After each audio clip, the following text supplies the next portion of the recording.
Welcome back. There is one more live look outside from the Oregon coast, spotting some beach walkers down there again. That's our In It Spanish Head Resort Hotel camera in Lincoln City. Thanks for watching Afternoon Live.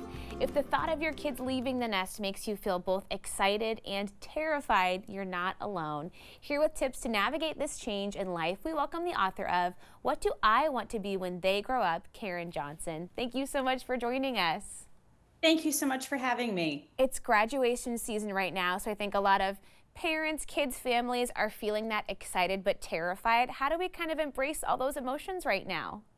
Yes, well, it is a terrifying time, and I think the first thing is to just be okay with that and let yourself feel all the emotions. But I think it's very important for women and mothers to really start practicing prioritizing ourselves as we enter this next phase. I talk quite a bit in my book about the value of learning about yourself. I didn't really learn about myself until well into motherhood, and I wish I had thought about it earlier. So start thinking about, your core needs, what you need to thrive, because in short time, your house is going to be quiet. You're going to have more time to yourself, and it's going to be hopefully an exciting time to do something with the new you, your new identity. Yeah, it is a big opportunity. And so are there things now folks are thinking about, okay, we've got to get graduation done, we've got a little summertime before the nest is truly empty. What can they do right now to set them up for success? Well, I think a lot of, moms right now are kind of grieving and feeling a lot of emotions. So I think there's quite a bit of value in reaching out to other moms who are going through it, and also talk to some moms who are on the other side and can kind of, I think there's so much value in the sisterhood of sort of pulling each other along in the different stages of motherhood. Start thinking about what you can do for fun, for joy. What are the old you used to do before motherhood? Kind of look back and reconnect with her, and get used to putting yourself forward instead of keeping yourself on the back burner like you've been doing for a long time. Do you find that sometimes people forget, hey, these kids, they're supposed to grow up and go off and leave us? It sounds sad, but they are supposed to become independent adults. Yes, and I think that is where this piece comes in. If we work on ourselves a little bit, I think our relationship with our grown-up kids gets stronger, because we do have to let them go. And it's a little bit harder if we're still really tethered to that motherhood relationship. But if you've worked on yourself a little bit and you've got some exciting things going as they're working on their new identity, they can be cheering for you while you're cheering for them. So I think that there's a benefit to that. That's really beautiful. Well, and what about, younger kids? You've got teens and tweens, right? So you're kind of inching your way closer. If you set those building blocks up right now, I imagine you'll be better off when that really challenging season comes. Yes, I mean, I haven't gone through it yet. My oldest is 16, but I've seen a lot of friends already go through it. I've seen my mom go through it. So I'm trying. I'm trying to anticipate this next phase. Other phases in motherhood have been really challenging for me, so I know this is going to be hard.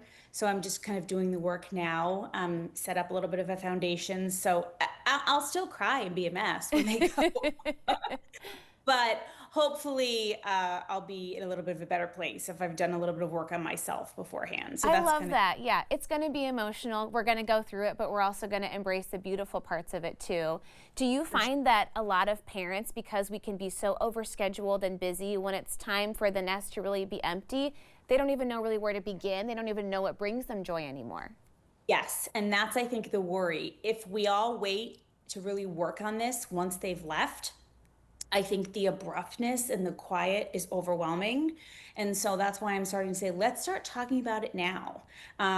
When we have maybe a little bit of time during the day, if you're a stay-at-home mom, or when you're maybe alone in the car, whatever it is, start thinking about it so that we don't have this moment where suddenly I have three, when the last one leaves, and my husband and I look at each other like, now what?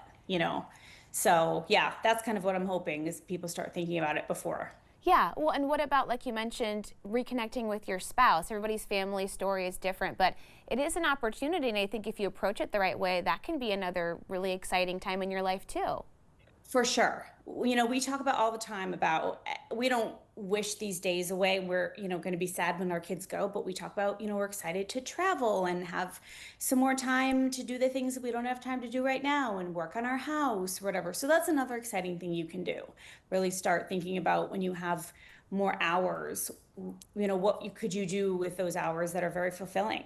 Were there any really meaningful nuggets of wisdom that you got passed down from moms and other parents who've been through this before and coming the other side and saying, hey, I really appreciated this part of it at the end of the day?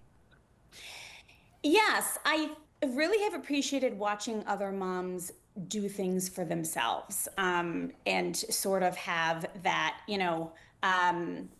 moment where you're thinking, okay, I'm gonna maybe put the spotlight on myself a little bit and have sort of put myself forward. And I've watched other moms do that, and I've seen them. I mean, not necessarily a big career change. Some of them have, but even something small, like go back to school. I have a friend who went back to college and took some classes, and I thought that was really great and inspiring. That she was like, "It's my time to do something for me." So I'm trying to kind of pass along some of that wisdom too. I love that. And it's only helpful when we share more of those stories. So, hey, thank you so much for spending some time with us today.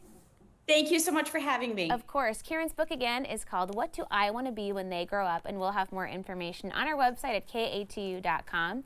We'll be right back with more Afternoon Live right after this.